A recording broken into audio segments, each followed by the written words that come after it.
नमस्कार विद्यार्थी मित्रांनो, ओएसिस करिअर पॉईंटच्या यूट्यूब चॅनलमध्ये आपलं स्वागत आहे। या व्हिडिओमध्ये आपण पाहणार आहोत MS सेट परीक्षा पेपर क्रमांक 1 साठी अत्यंत महत्त्वाचं असणारं प्रकरण म्हणजे तर्कशास्त्रीय युक्तिवाद, ज्याला आपण लॉजिकल रिझनिंग असं म्हणतो। भाग 18 मध्ये आपण वेनाकृती, तर्कवानुमान, तार्किक क्रम, दिशाज्ञान, तुलना या टॉपिकच्या संदर्भाने काही सराव प्रश्न पाहणार आहोत। या अगोदर आपण याच युनिटचे 17 व्हिडिओ बनवलेत, ते सुद्धा तुम्हाला उपयुक्त ठरू शकतात। तर अधिक वेळ न घेता लगेच प्रश्न पाहूयात। प्रश्न आहे तर्क व अनुमानाचा।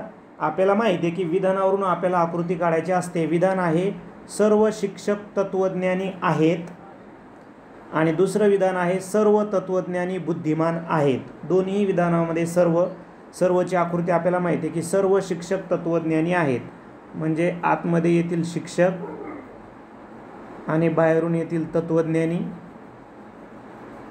सर्व शिक्षक तत्वज्ञानी आहेत आणि सर्व तत्वज्ञानी बुद्धिमान आहेत, म्हणजे तत्वज्ञानी आता आतमध्ये जातील आणि बाहेरून येतील बुद्धिमान। आता आपल्याला निष्कर्ष चेक करायचे या आकृतीवरून। सर्व शिक्षक बुद्धिमान आहेत।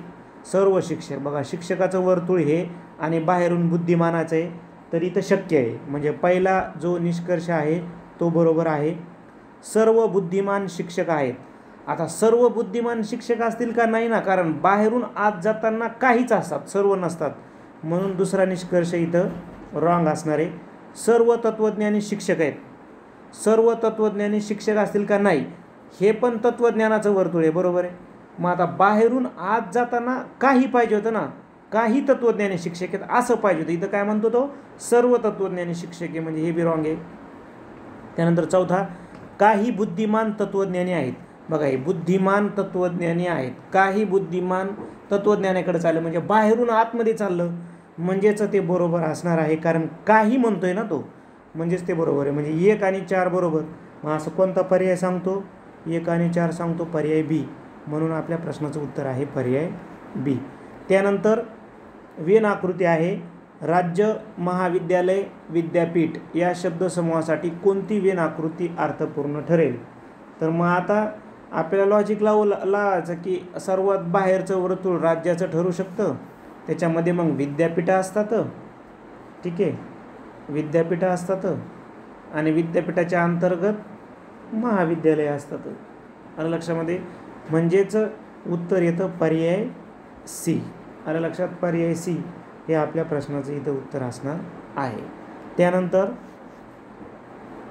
सुनील हा अनिलपेक्षा श्रीमंत आहे। सुनील हा अनिलपेक्षा श्रीमंत आहे। जो श्रीमंत आहे तो वरती लिहूया, ठीक आहे, म्हणून आपण जसं माहिती, जसं समजा इथं जर आपण असा अनिल लिहिला, सुनील हा अनिलपेक्षा श्रीमंत आहे ना, म्हणून सुनील थोडासा वर लिहूया आपण। मग इथं अनिलच्या वर लिहू सुनील, ठीक आहे। रीना ही सुनीलपेक्षा श्रीमंत आहे। आता सुनीलपेक्षा श्रीमंत कोणी? रीना आहे। मग आता रीना सुनीलपेक्षा वर लिहूया, कारण जे श्रीमंत आहे ते वरती लिहूयात। मीना ही रीनापेक्षा श्रीमंत आहे। रीनापेक्षा श्रीमंत कोणी आहे? मीना आहे, ठीक आहे, मीना आहे। शैलेश हा सर्वात श्रीमंत आहे। आता सर्वात श्रीमंत म्हणल्यावर तो मीनापेक्षा बी असणार आहे शैलेश, ठीक आहे। तर श्रीमंतीच्या तुलनेमध्ये अनुक्रमे म्हणतो तो, गरीब व श्रीमंत कोण आहे? सर्वात गरीब असा शब्द वापरला आहे आणि सर्वात श्रीमंत शैलेश आहे, सर्वात गरीब कोण असणार आहे? अनिल असणार आहे। म्हणजे अनुक्रमे म्हणल्यावर मग कोण अगोदर? अनिल घ्यायचा, कारण सर्वात गरीब म्हणले ना अगोदर, म्हणजे सर्वात गरीब अनिल आणि सर्वात श्रीमंत शैलेश, म्हणजे पर्याय सी। तुमचं ए मध्ये कन्फ्युजन होऊ शकतं, पण आपल्याला अनुक्रमे जसं विचारलं तसंच उत्तर घ्यायचं आहे। त्यानंतर पुढील संकल्पना अर्थपूर्ण तार्किक पद्धतीने योग्य क्रमाने दाखवणाऱ्या रीतीने जोडायच्या आहेत। आता याच्यामध्ये क्रम काय आहे? बघा इथं रिझनिंग टॉपिक असल्यामुळं तिथं कोणताही क्रम असतो, त्यांचं कार्यपद्धती असो किंवा त्यांच्यामध्ये काही गुणवैशिष्ट्ये असो किंवा त्यांच्यामध्ये आपल्याला ते 4, 5, 6 घटक वाचले की असं वाटतं की काहीतरी याच्यामध्ये सिस्टमॅटिक आहे। जसं बघा काय म्हणलं इथं, डॉक्टर, ताप, औषध चिठ्ठी, निदान आणि औषध आता याच्यामध्ये तार्किकता काय आहे, समजा याच्यामध्ये तार्किकता आहे की अगोदर ताप येईल, म्हणजे हा 1 नंबरला येईल, नंतर मग आपण डॉक्टरकडे जाऊ ताप आल्याच्यानंतर, म्हणजे तो 2 नंबरला गेला डॉक्टर. ठीक आहे. नंतर मग डॉक्टर आपल्याला डायग्नोसिस करील. ओके. नंतर आपल्याला डॉक्टर डायग्नोसिस केल्याच्यानंतर प्रिस्क्राईब लिहिल, तो काय जे औषध घ्यायचं वगैरे ते. आणि नंतर सर्वात शेवटी मग आपण औषधाला आहे म्हणजे मेडिसिन घेऊ, म्हणजे 5 आहे, म्हणजे 5 वाला सर्वात शेवटी 5 आहे आणि 2 वाला नंबर 1ला आहे. म्हणजे मग आता हे 2 ठिकाणी असं, पण हा जो पर्याय आहे ना सी मधला तो करेक्ट आहे बघा. हा कारण अगोदर ताप येईल, नंतर डॉक्टरकडे जाऊ, नंतर आपण डॉक्टरचं निदान करीन, नंतर तो प्रिस्क्राईब करील आणि नंतर मग आपण मेडिसिन घेऊ, म्हणजे सी आपल्या प्रश्नाचं उत्तर आहे. त्यानंतर जगदीश पश्चिमेकडे चालत गेला, तिथून घड्याळाच्या विरुद्ध दिशेने 180 अंश वळाला. आता दिशाज्ञानामध्ये आपल्याला जशी माहिती दिली आहे ना त्या पद्धतीनं आपल्याला आकृती काढावी लागते. जशी माहिती दिली त्या पद्धतीनं अंदाजित आकृती काढायची. आपल्याला तर काही तंतोतंत स्केलनं आकृती काढायची काही गरज नाही आहे. काय म्हणतो तो, जगदीश पश्चिमेकडे चालत गेला आणि तेथून घड्याळाच्या दिशेने विरुद्ध दिशेने गेला. मग आता बघा, आपण समजा आता उदाहरणार्थ जगदीश आहे, पश्चिमेकडे चालत गेला, समजा इथं जगदीश होता, पश्चिमेकडे चालत गेला, घड्याळाच्या विरुद्ध दिशेने 180 अंशात वळाला. आता विरुद्ध दिशेने वळाला म्हणजे काय, परत तोच तो पाठीमागं आला. तुम्हाला जर वळवायचं असेल तुम्ही इथंच आणू शकता त्याला, असं काही नाही, कारण आपल्याला काही त्याने अंतर वगैरे विचारलं नाही. एक तर तुम्ही जगदीश इकडे गेला ना तर तो परत इथे आणू शकता, किंवा तुम्ही असंही वळून असं आणलं तरी काही चुकीचं ठरणार नाही, कारण आपल्याला त्याने अंतर नाही विचारलं. तो काय म्हणतो बा 180 अंश वळाला, कारण 180 अंश म्हणजे याचा अर्थ कसा, हे 90 आणि हे असं, म्हणजेच तो परत काय गेला, पूर्वेकडे चालला. पुन्हा 45 अंश घड्याळाच्या दिशेत वळाला. आता तो जर इथं आला किंवा इथं आला किंवा इथं आला, कोणती आकृती घ्या, 45 अंश घड्याळाच्या दिशेने म्हणजे कसं, बरोबर घड्याळाच्या दिशेत, म्हणजे आता मधली दिशा,